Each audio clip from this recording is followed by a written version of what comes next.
여러분 반갑습니다. 토요일 저녁인데 이렇게 많이 오셨네요. 여러분께 감사의 박수 한번 보냅니다.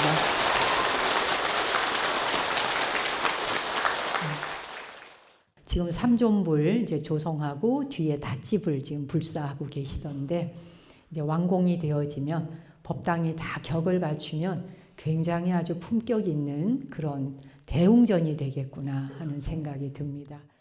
제가 얼마 전에 제가 있는 절 정각사에서 일요 법회를 하게 될 적에 이제 둘째 주 일요일만 하는데 뭐 세계 각국에서 오십니다. 유튜브 윤화 방송을 보시다 보니까 전국에서도 오시고 또 기독교인, 천주교인, 우리 종교 관계 없이 오시거든요. 그래서 이제 그분들과 이야기하는 중에 제가 그런 얘기를 했어요. 작년에 전 세계에서 가장 헌혈을 많이 하시다가 88세에 돌아가신 호주에 계시는 해리슨 할아버지 이야기를 했어요. 그래서 피를 나눈다는 일이 요즘에 이제 우리가 AI 시대이고 또 뭐 AI 로봇도 만들어지고 이래서 많은 것을 기술적으로 과학이 발달하면서 의술도 발달하고 우리는 이미 인간의 한계를 넘어서서 어떤 다른 세상을 향해 가고 있단 말이에요. 그런데 유일하게 AI가 따라가지 못하는 게 있죠. 인간이 위급 상황에 빠졌거나 그 다음에 사고를 당했거나 수혈을 해야 되는 순간이 왔을 때 피를 나누는 일이라는 건 인간이 아니고는 할 수가 없는 일이에요. 그렇죠? 사람이 사람에게만 줄 수 있는 피, 그게 얼마나 중요한 것인가. 그래서 혈액을 나눈다라고 하는 것은 아직 그거는 AI를 통해서 물론 인공이 피를 만들죠. 인공으로 피를 만들겠지만 인간의 따뜻한 몸속에 들어있는 이 피를 나눌 수 있는 것이라는 게 과연 언제 어떻게 가능하게 될지 물론 곧 앞에 다가오겠지만 현재까지 인류가 그렇게 많은 발전을 향해서 왔지만 피를 나눈다라고 하는 사실, 그러니까 인간이 목숨이 아주 위급할 때 아주 위험한 상황에 놓여 있을 때 그걸 나눈다고 하는 일은 결국은 사람이 사람한테 할 수 있다. 이런 얘기를 이제 나누게 됐었어요. 지금 현재 세계 각국 어딘가에서는 3초마다 똑딱똑딱똑딱 3초마다 누군가는 아주 낯선 사람의 피를 수혈받고 있어요. 다른 사람의 피를 3초마다 받고 있는 거예요. 무려 176개국이나 되는 곳에서 이 헌혈센터에 들어보셨는지 13,300곳에서 13,300곳 숫자는 못 외우셔도 대충 짐작해 보시라고요.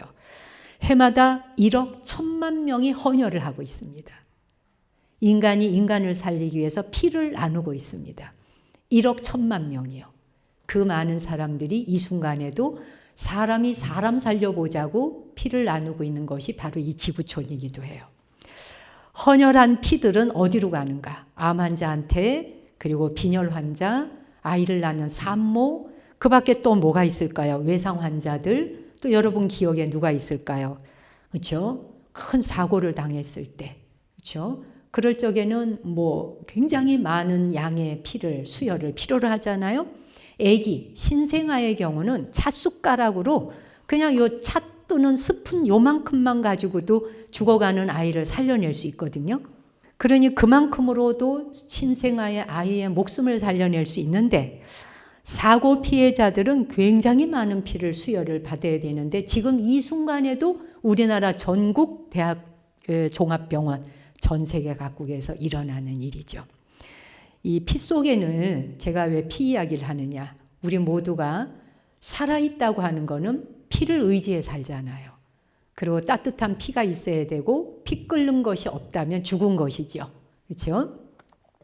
피 속에는 많은 정보가 들어있다는 거 알고 계시잖아요. 그렇죠? 그래서 제대로 된 장비로 검사만 할 수 있다면은 내가 어떤 사람인지 그 피만 뽑아가지고도 그대들이 어떤 분들이신지 그 다음에 어떤 사람이었는지 지나온 과거가 여러분이 어떻게 살아온 사람이고 뭘 생각하고 행동하신 분들인지 또 앞으로 미래에 어떤 사람이 될 건지를 알아내는 게 바로 혈액이죠.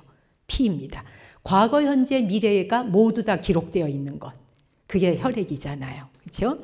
피검사라고 하는 걸 나이도 알 수 있고 이 사람이 몇 살 먹었나? 알츠하이머병이나 파킨슨병, 다양한 암에 걸릴 건지 안 걸릴 건지 또 수술한 뒤에 선망 증상이 있을 건지 없을 건지, 심장 기능이 떨어질지 뇌진탕을 일으킬지, 이게 피검사만 가지고도 다 나오죠. 그렇죠? 피검사만 하면 요즘 웬만하면 다 나오잖아. 그래서 피라고 하는 건 나의 과거, 현재, 미래, 이걸 가장 정확하게 들여다볼 수 있는 현주소다라는 거예요.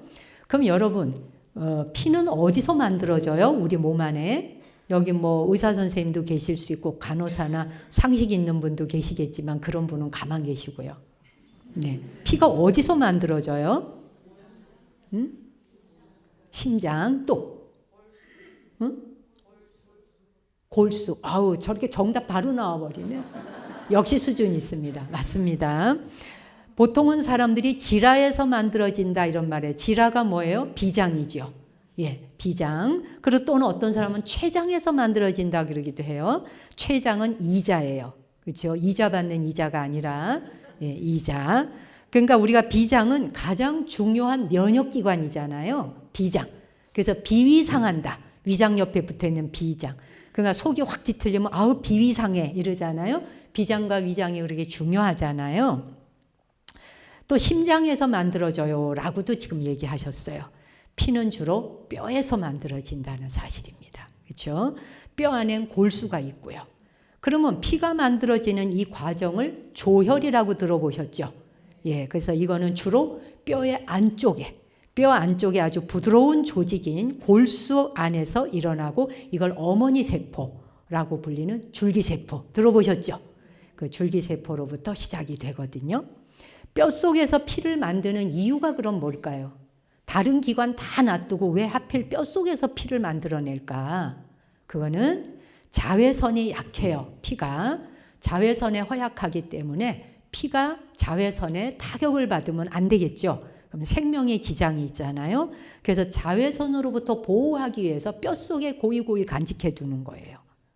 자, 우리 피 속에는 적혈구라고 하는 게 30조개가 들어있다는데 듣고 잊어버리셔도 상관없어요. 피 속에 적혈구가 30조개가 들어있는데요. 이 적혈구라고 하는 게 매일 에브리데이, 날마다 우리의 몸을 한 바퀴 완전히 돌아요. 이게 안 돌면 여기 지금 여러분 앉아있지 못해요. 완전히 한 바퀴를 돌아요. 근데 그 이동거리가 얼마가 되게요? 한 바퀴 도는데 19,000km예요. 19,000km 거리가 감이 안 오죠? 지구와 태양의 거리가 15,000km거든요. 지구와 태양의 거리가 15,000km인데 적혈구가 우리 몸을 한 바퀴 도는 게 19,000km라고요. 좀 감이 오세요? 네, 그 정도가 아니에요. 정맥이나 동맥이나 모세혈관으로 구성되어 있는 이 순환계의 총 혈관의 길이가 얼마냐? 96,000km예요. 우리 몸속에 96,000km의 이 혈관들이 있다고요. 걔가 돌고 있다고요. 그러면 그게 얼마나 되게요? 지구 2바퀴 도는 거리예요.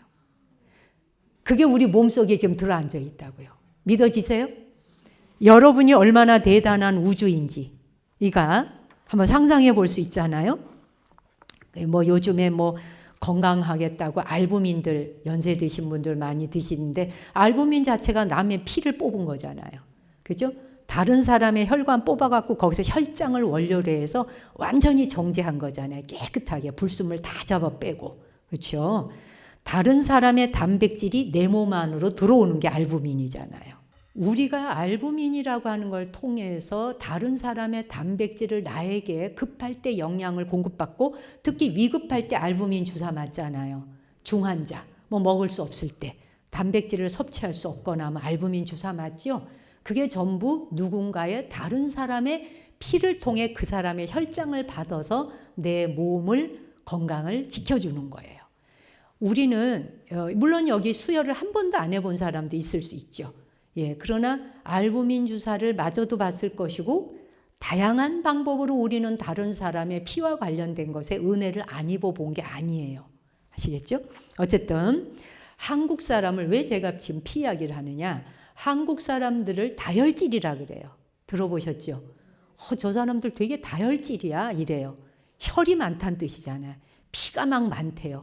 근데 요즘에 우리가 다혈질인가요? 다소증 아닌가요 혹시? 전혀 피가 안 움직여. 그냥 냉랭해. 그냥 뭐 관심도 없어. 이럴 수도 있잖아요. 근데 어쨌건 한국 사람은 다혈질이라 그래. 이 다혈질이라고 하는 게 고대 서양의 용어에서 유래한 말이에요. 우리 자체에서 만들어진 말이 아니라 피가 많아서 기운이 넘쳐요. 사교적이고 감정 변화가 빠르고 쉽게 흥분도 하는 성질을 가진 거를 다혈질이라 하거든요. 그렇죠? 또 실제 맞는 것 같아요? 우리가? 근데 오늘 창원에 와서 보니까 전혀 다혈질 같진 않아요. 굉장히 차분해. 왜? 여긴 사유예방 명상실이 있잖아요. 그렇죠? 이미 거기서 착 피를 가라앉혀 놓은 거죠. 우리 주지스님께서. 자, 열정적이고 정과 의리를 굉장히 우리는 중요하게 생각하는 국민이에요. 그렇죠? 불의를 보면 참지를 또 못해요. 그렇죠? 멀쩡히 있다가도 불의를 딱 보면 와 그러면 안 되지 이렇게 되죠. 한국인의 뜨거운 피 그리고 다혈질적이라는 거, 이 기질 자체가 이 나라 땅 지질학적인 거하고 무관하지 않다는 말씀을 드리고 싶은 거예요. 우리가 몸부비고 살고 있는 이 땅과 우리의 피가 결코 무관하지 않다. 나라마다 그 나라의 지질학적, 지형학적 그 나라가 놓여있는 대륙의 그 상황이 있잖아요. 우리는 우리가 놓여있는 상황이 있어요. 그러다 보니까 부모님으로 받던 DNA도 있지만 그 안에 우리가 살아가는 환경적 요소에 의해서 또 우리는 그 안에서 만들어진 것들도 있을 거 아니겠어요? 그렇죠? 그래서 우리는 한반도라 그래. 그렇죠? 한국의 반도 국가. 이 반도는 가만 생각해 보세요. 대륙과 해양의 에너지가 충돌하는 지점에 있어요. 그렇죠? 대륙하고도 연결되어 있죠. 해양하고도 연결되어 있죠. 대륙과 해양이 동시에 충돌하는 위치에 있는 게 한반도거든요.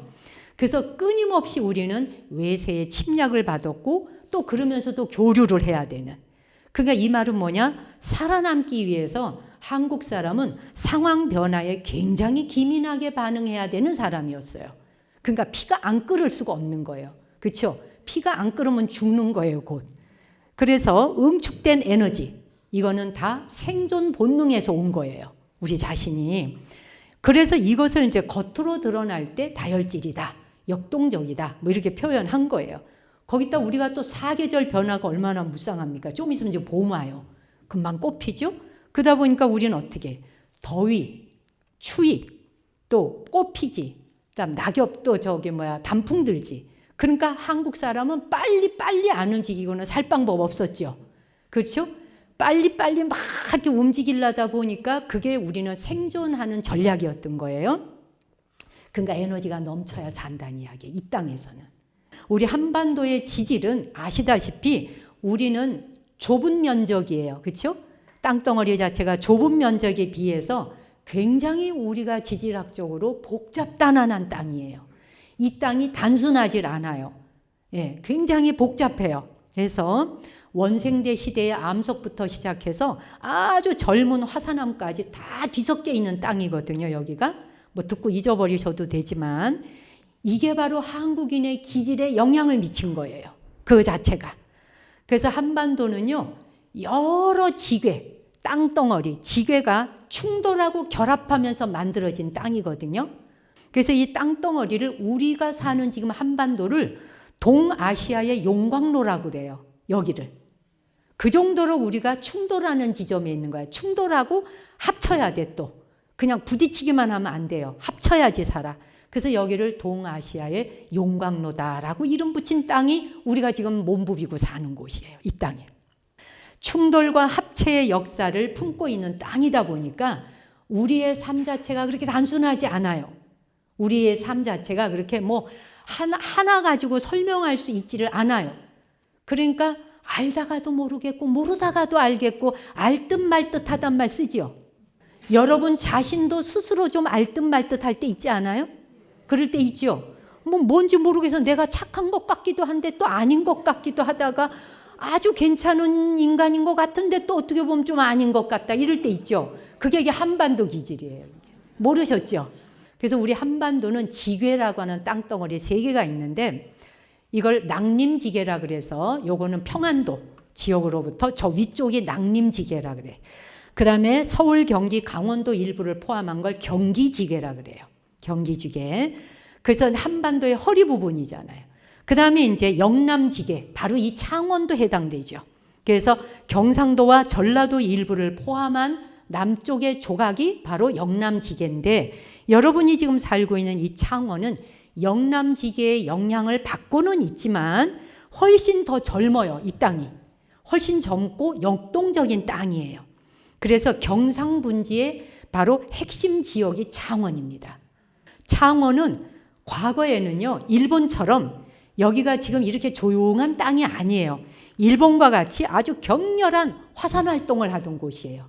여기가 화산 활동이 난리 쳤던 곳이에요. 그래서 여기는 창원은 근본적으로 뜨거운 땅입니다. 자, 어쨌든 우리나라 땅은 북중계지계, 북한 저 위는 북중국지계, 중국 땅인데 북쪽에 북중국 지계가 와서 부딪혀요. 그 다음에 우리가 있는 남한은 남중국 지계가 와서 부딪혀요. 북중국 지계와 남중국 지계가 와서 거대하게 빠바박 충돌을 합니다. 그렇게 충돌을 해서 한반도가 그 충돌의 한복판에 끼게 된 거예요. 우리가. 그러니까 엄청난 압력을 받았겠죠. 엄청나게 압력받고, 그러다 보니까 암석 자체가 압력받는 바람에 뒤틀린 가지각색의 변성함이 많은 거예요, 우리나라에. 그래서 거대한 지괴들이 충돌하고 또 만들어 놓은 그런 압력으로 퇴적암이나 화성암이나 변성암 같은 이런 것들이 이 좁은 땅덩어리에 막 밀집해 있는 거예요.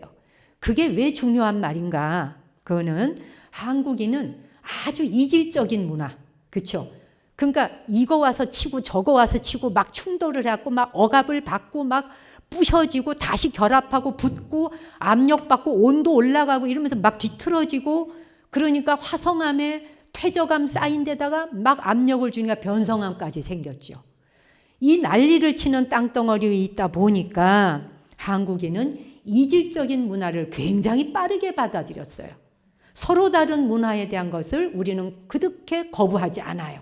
일단 받아들여요. 그래서 우리 것으로 만들어요. 그래서 융합하는 능력이 대한민국이 뛰어납니다. 왜 우리가 K산업과 관련해서 K드라마, K팝 어쩌고 K선까지 이제 참선까지 나가려고 그러잖아요. K만 붙었다면 왜 난리를 칠까? 그게 바로 우리가 통합과 융합, 두드려 맞으면서도 다시 통합하는 능력이 있는 거예요. 그게 왜 그러냐? 우리는 산세가 험준하잖아요. 그렇죠? 산세가 험준하고 변화무쌍한 그런 지형이 있다 보니까 우리는 한 곳에 안주하고 살 수가 없는 거예요.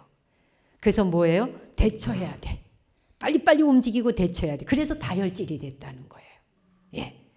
그러니까 이 한반도 지형이, 우리 지형을 한번 떠올려 보세요. 한반도를 가만히 땅덩어리를 생각해 봐요. 한반도 지형이 굉장히 열려 있거든요. 열려 있다는 말은 뭐예요? 삼면이 바다로 열려 있어요. 위에 대륙으로도 뻗어서 열려 있어요. 다 열려 있어요. 그 말은 아무나 쉽게 삼켜 먹을 수 있는 땅이란 뜻이에요. 그렇죠? 먹으려고 작정하면 먹혀요. 그런데 우리는 산천과 하천과 습지, 이런 것들이 방어하기에 아주 유리한 땅이에요. 이 땅이. 그래서 뭐예요? 침입은 해. 아무나. 수도 없이 침입은 해. 근데 들어와서 뭐예요? 먹질 못해. 들어오는 왔는데 먹기가 아주 힘든 땅인 거 역사적으로 아시죠? 네, 얼마나 먹기가 힘들어. 흡수가 안 돼. 그래서 거란이 또 얼마나 쳐들어왔어. 흡수 안 됐지. 당나라 얼마나 쳐들어와. 몽골 30년을 쳐들어왔어요. 여기를. 몽골이. 일본 쳐들어와. 임진왜란. 그냥 여진족, 청나라 쳐들어와. 그죠? 갖은 침략을 다 하는데 쳐들어오는 오기는 쉬워서 오기는 왔어요. 먹기가 힘든 나라예요. 이해가 가세요? 왜 우리가 살아남았는지를? 그러니까 한반도 땅덩어리가 아주 특수하죠. 그래서 완전 흡수가 어려운 땅이다. 이 한반도가. 일본은 화산과 지진지대잖아요. 중국 내륙은 뭐예요? 대규모 조산운동이 일어난 곳이에요. 부딪혀서 솟구쳐 오르는 산. 그중에 우리 한반도는 그 사이에 완충 역할을 하는 땅이에요. 여기가. 그렇죠?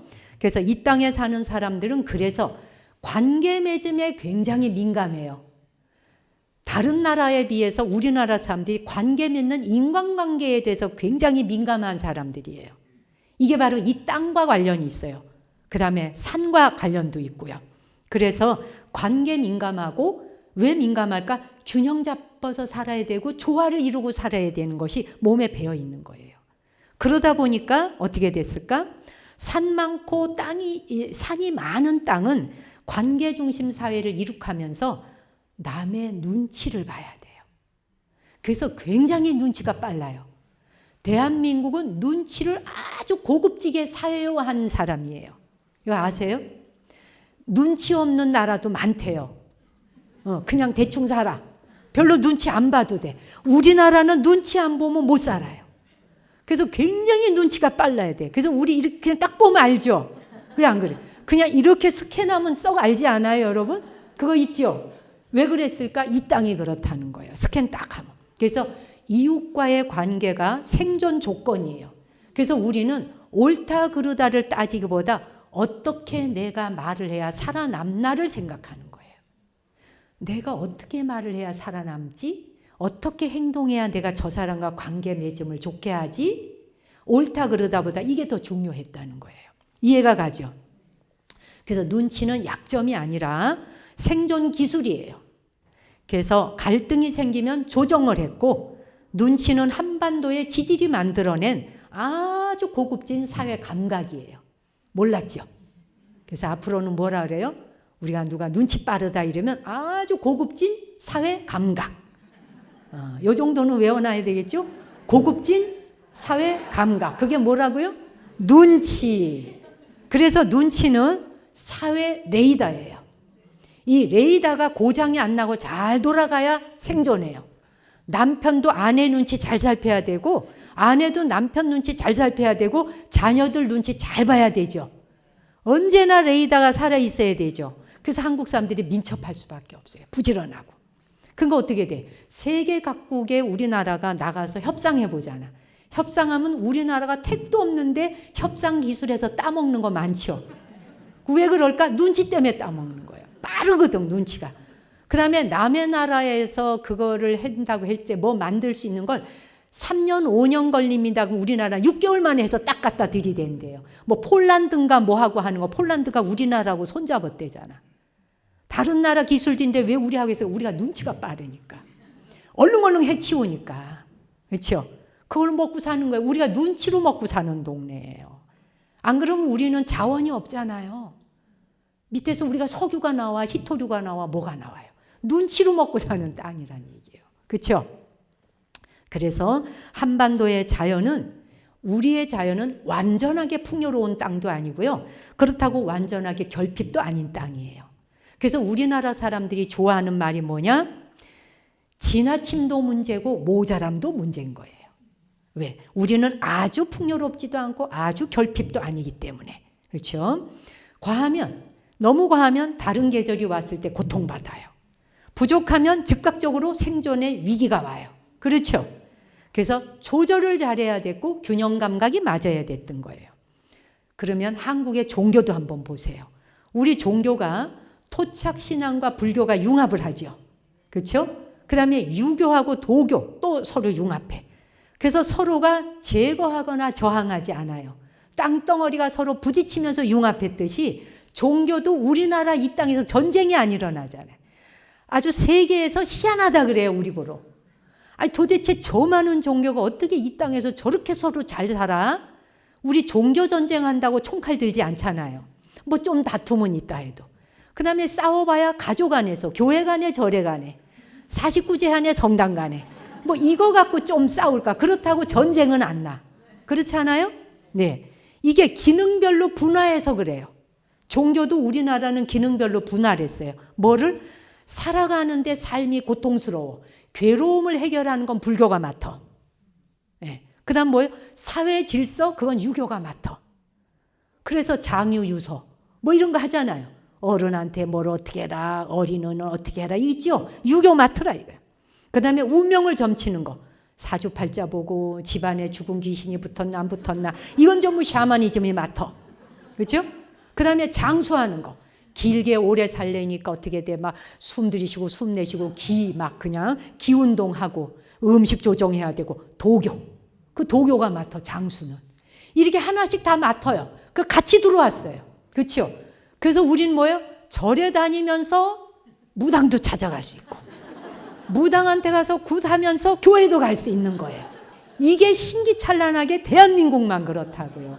그게 뭐예요? 한반도 사람들은 생존의 환경이 워낙 다양했고 너무 복합적이에요. 한 가지로서 조합하여 말할 수가 없는 지질이 바로 이 땅이에요.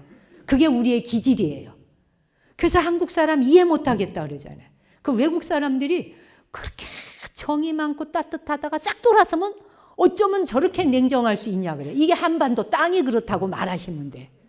그래서 한반도에서 신앙은 도구와도 같았어. 필요하면 여러 가지로 믿음을 갖다 쓴다. 그 다음에 필요 없으면 그냥 내려놔 그 자리에서. 아시겠어요?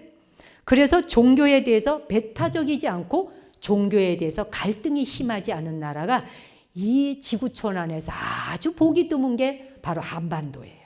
요 조그마한 땅이. 어쨌든 산악지대로 이루어지다 보니까 이동하기가 어려워요. 산악지대는요. 바다 쪽으로 도망치려고 해도 도망가기도 어려웠어요. 옛날에. 그러니까 이동도 할 수 없고 그러다 보니까 어떻게 돼? 화가 나거나 속이 상하고 상처 입어도 복수를 하는 쪽보다는 가슴에 그냥 아픔을 안고 살아가기로 했어요. 그래서 한국 사람이 한이 많다는 거야. 안고 살아가 그냥 이거예요. 견디는 거야 그냥. 왜? 이동이 어려우니까. 산 높지 바다를 헤엄쳐서가 어떻게 돼? 도망갈 길이 없는 거예요. 그래서 한국이 한이 그렇게 서렸다. 이것도 한국의 정서예요. 어쨌든 그래서 드리고 싶은 말씀은 뭐냐? 감정이라고 하는 것이 한이 서리고 서리다 보면 근데 한국 사람들은 그거를 꼭 복수하는 식으로만 가지 않고 이걸 깊이 사유를 했어요. 예, 여기 사유의 방이 있잖아. 사유가 깊어지면서 그 깊어진 사유로 불교의 불자들은 어떻게 그것을 만회하고 회복해 갔냐? 바로 불교는 제일 중요한 기도가 참회 기도였습니다. 참회 기도라고 하는 걸 통해서 다 풀었어요.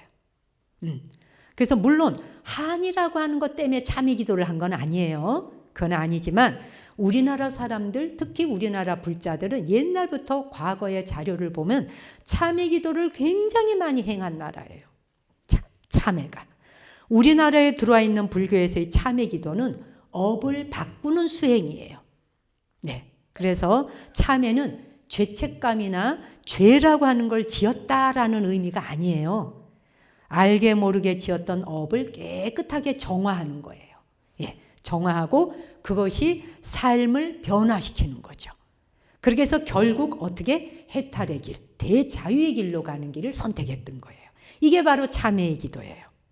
재난이 있거나 전염병이 돌거나 전쟁이 일어나거나 그 어떤 위기를 겪을 때도 인간의 이 작은 능력, 그 작은 능력으로 어떻게 할 수 없다라고 생각할 때 불교 의식 중에서 우리는 참회 기도 형식을 빌려서 바르게 나아가는 길을 선택해 왔던 거예요. 네. 내가 지은 업으로 인해서 혹시 이런 일이 생겼나? 그 다음에 죽은 사람의 원혼을 달래준다든지 내가 참회를 한다면 살아있는 사람도 죽은 사람도 모두가 자연의 재앙으로부터 다 구제받을 수 있는 건가? 이런 데에 대한 고뇌가 있었죠. 우리나라 사람들이. 그래서 그것으로 인해서 해결 방법으로 찾은 게 참회 기도였어요. 그래서 대한민국은 새해가 되잖아요. 1년 중에서 항상 행해지지만 새해가 되면 참회 기도를 많이 하죠. 왜 안 그래요? 참회 기도 형식은 여러 가지. 참회 기도 한다니까 그러면은 금강경 읽거나 법화경 이런 건 참회 기도 아닌가? 다 그게 참회 기도란 뜻이에요. 무엇을 하시든. 참회라는 건 개인뿐만 아니라 여러분의 가족이나 죽은 사람까지 전체 공동체를 위해서 하는 기도예요. 그렇죠? 그래서 왜 우리 그 여름에 우람분절 다가오면 백중 때는 49일 동안 나의 조상만을 위한 게 아니라 유중우주의 모든 애혼 고혼들을 다 달래잖아요. 예불대참회문이 있고 백발참회도 있고 삼천배절기도도 있고 또 경전독송도 하고 여러 가지 하시죠. 그 예불대참회문에 보면 뭐예요? 시작도 모를 옛날부터 내가 지어온 허물과 잘못을 지금 이 자리에서 다 풀어놓고 참회합니다 라고 하잖아요. 그래서 여기서 포인트는 뭐예요?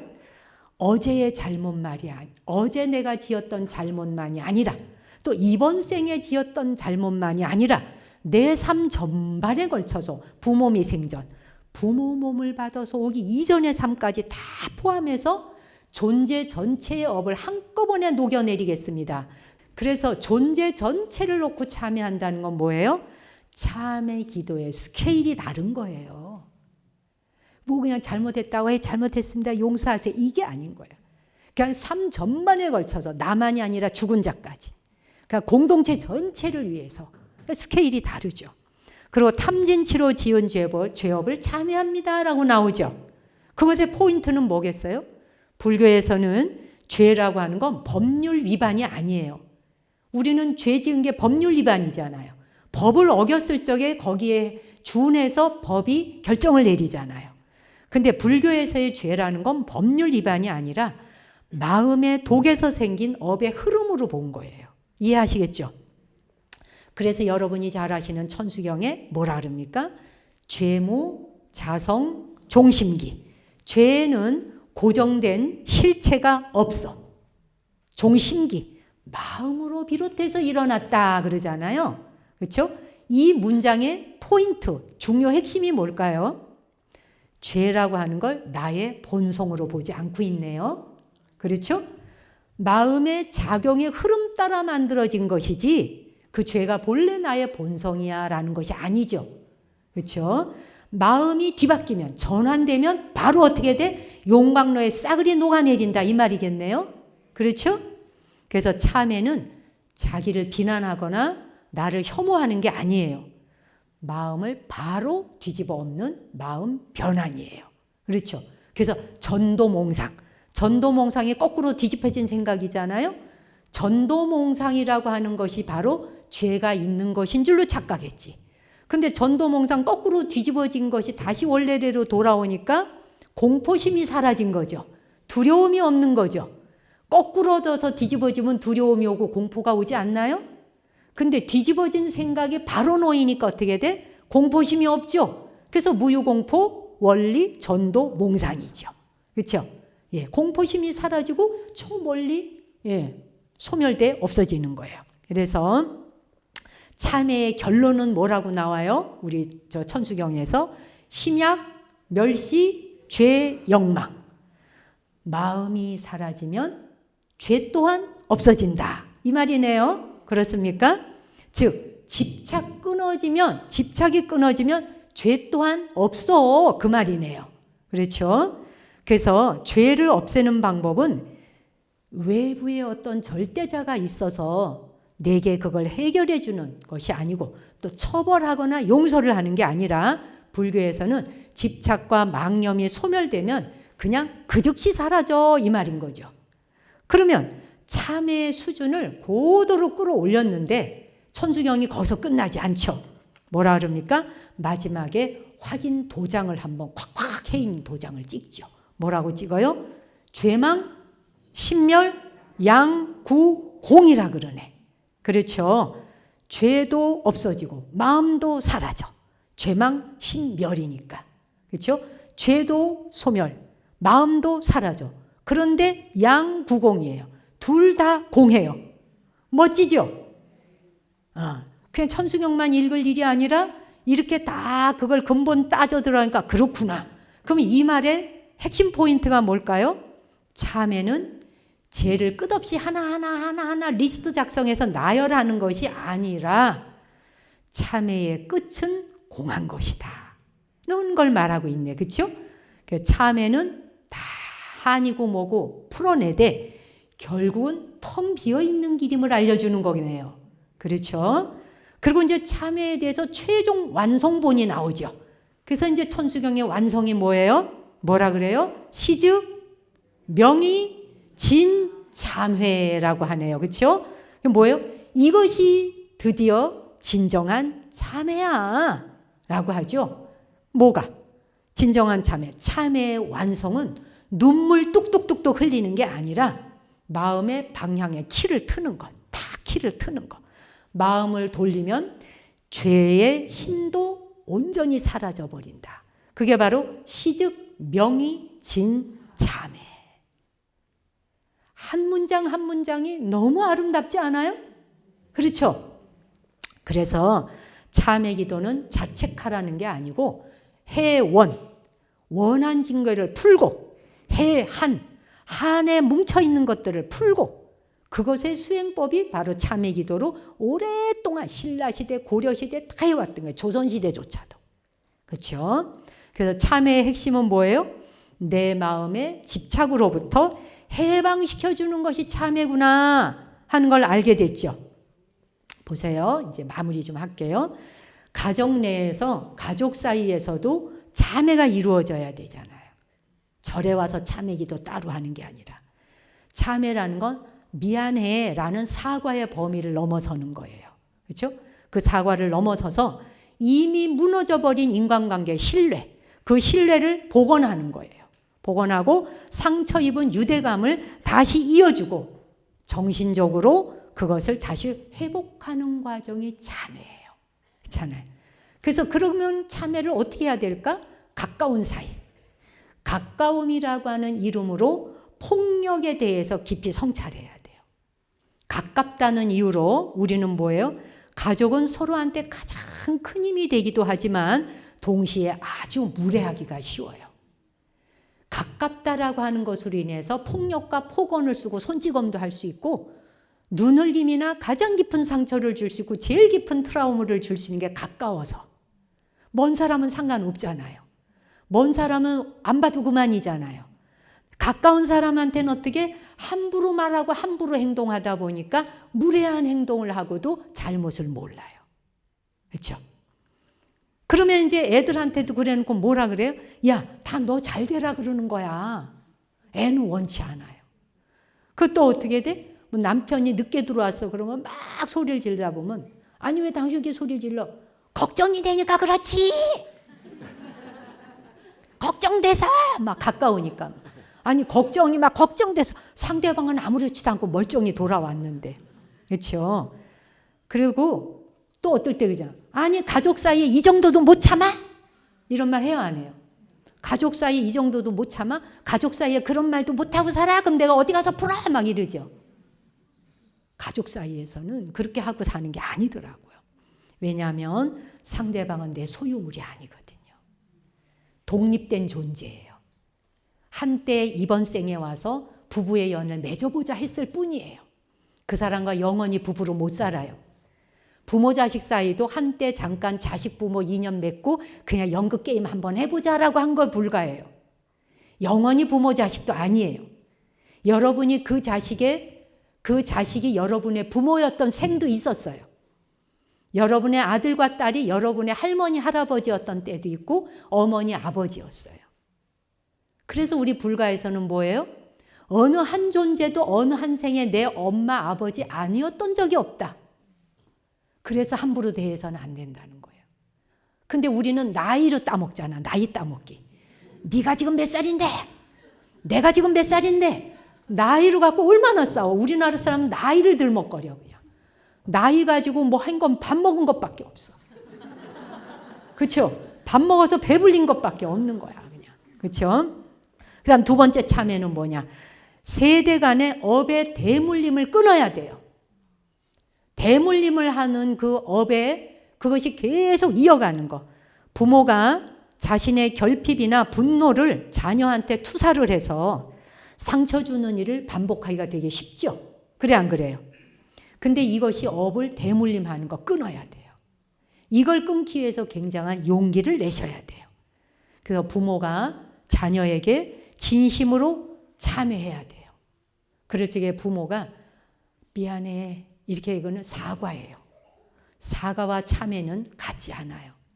참회라고 하는 건 정말 내 안에서 내가 이 공한 원래 성품짜리가 공한 거였는데 내가 이 도리를 잘못 알고 내 아이에게 내 남편 아내에게 엄청나게 내가 갖다 뒤집어 씌우고 똥물바가지를 뒤집어 씌웠었구나를 바르게 아는 것이 참회예요. 그렇죠? 그 다음 세 번째는 뭐예요? 네, 참회에 대한 거는 안전한 기지국으로서 자기의 가정이 안전한 기지국에 대한 기능을 회복해야 돼요. 그래서 뭐냐?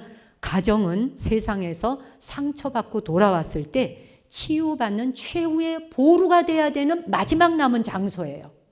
그래서 가족을 이루라고 한 거예요. 예. 그냥 만나서 싸우고 함부로 대하고 무례하고 공격하고 폭력하고 폭언 쓰고 이러라고 만들어진 게 가족이 아니에요. 2만원 80억 인구 중에 니하고 인연 맺어봐. 그리고 니네들 둘 사이에 애기 한번 낳아봐. 이 결정권이라고 하는 것은요, 안전한 기지국. 왜? 그 바깥 세상은 나가면 굉장히 위험하거든요.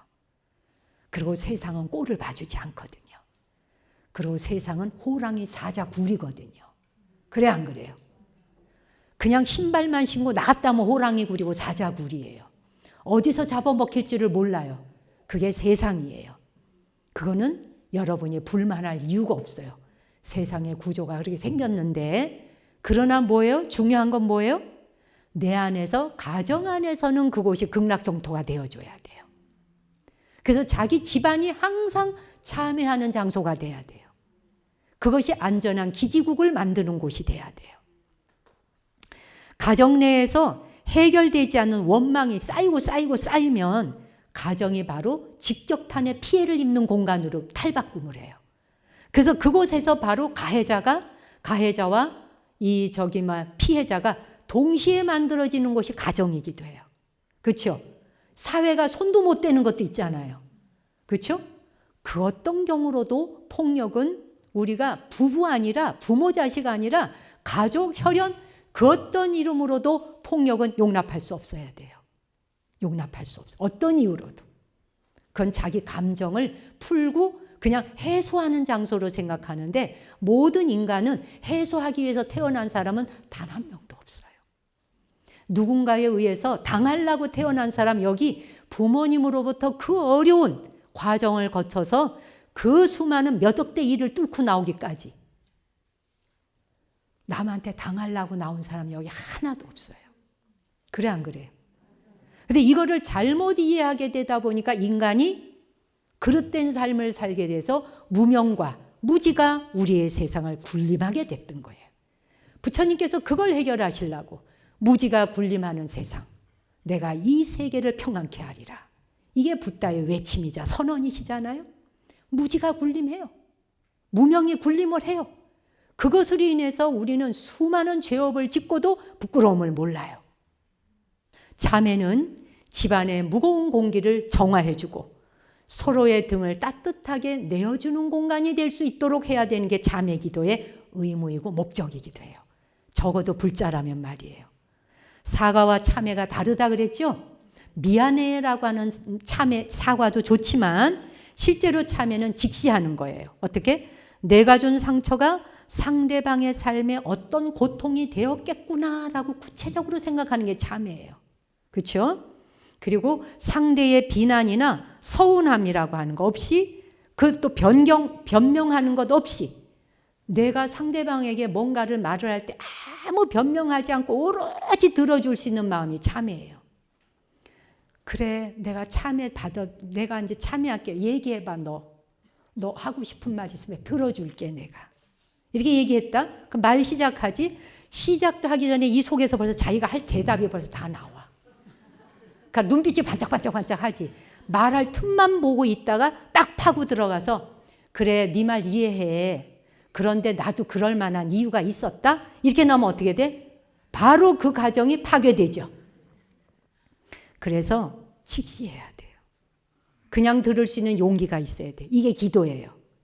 불자들 기도 폼 잡고 하는 거 아니에요. 형식으로 하는 거 아니고요. 여러분의 것이 되어야 돼요. 그래서 가족 사이의 참회는 내가 옳았다가 아니라, 내가 옳았다라고 말하려면 자존심을 내세우잖아요, 여러분. 내가 옳았다가 아니라 우리는 서로 소중해가 참회라고요. 우리는 서로 소중해. 내가 소중한 것처럼 너도 소중해.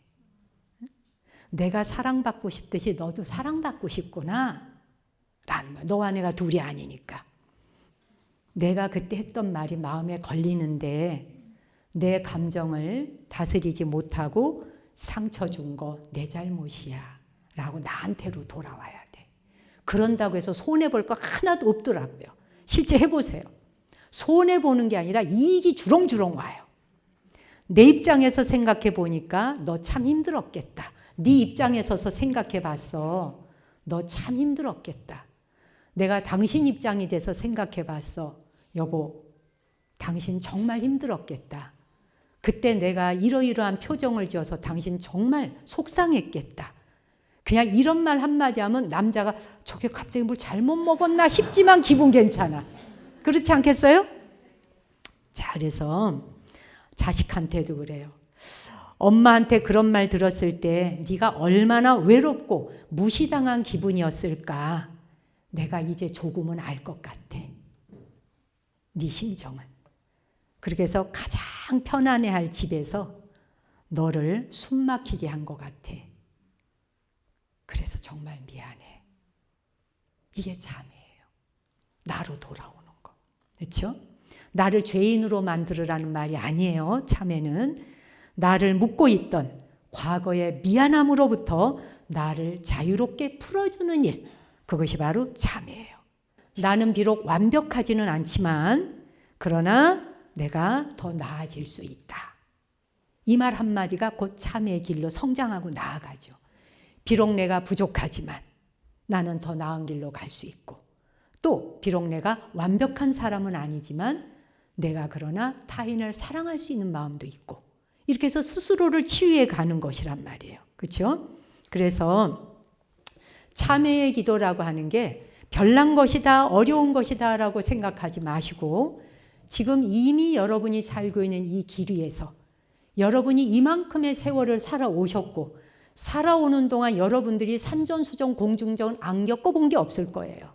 나름대로. 그렇죠? 뭐를 해도 그 길을 한 걸음 한 걸음 걸어서 여기까지 왔어요. 일단 자신이 걸어온 자기 자신에 대해서 보다 더 스스로 그걸 인정해주고 존중하고 그리고 다른 사람에 대해서도 가까운 사람, 특히 가장 가까운 존재에 대해서도 그 부분을 인정해 주는 것. 불교에서 말하는 불처님이 말씀하신 참회라고 하는 건 죄라고 하는 것도 마음의 흐름에서 일으켰고 죄도 사라지고 마음도 사라지면 공한 것이다. 그게 본래 있었던 게 아니라는 걸 본질을 깨닫는 순간 너는 그곳으로부터 모두 벗어날 수 있다. 이 멋진 메시지를 주셨잖아요. 그렇죠? 그 메시지 한마디를 여러분 가슴에 딱 간직하고 앞으로 오늘부터 오늘 이 시간부터 살아가시면서는 마음에 뭔가 캥기는 게 있고 뭔가 나를 스트레스 받게 하는 게 있고 나를 막 정신적으로 꼬이게 하는 게 있을 때 죄무자성 종심기라고 했지. 네, 마음 따라 일어나는 것일 뿐이라 했지. 죄가 원래 있는 게 아니니까. 내가 또 망념을 일으킨 거니까. 자기를 그래서 자책하나요? 자책해도 안 되죠. 필요 없죠. 자책할 필요 없어. 그렇구나라고 알아차리는 순간 그냥 탁 놔지는 거예요. 그게 참회 기도예요. 최고의 기도이죠. 예. 제가 오늘 여기 안국사에 와서 보니까 법당도 기도하기에 너무 좋고 여기는 뭐 절개도도 마음대로 하실 수 있겠고 공간이 넓기도 하지만 아름다워요. 여러분 이렇게 만나 뵈서 정말 반갑고요. 2026년 한 해 저도 여러분도 모두 건강하고 무탈하게 정진하는 마음으로 또 참회하는 마음으로 그렇게 잘 살기로 하고요. 참회는 우리 불자들에게 참회는 나나 내 가족만을 위한 것이 아니다. 삼생의 모든 생명, 인간만을 위한 것도 아니다.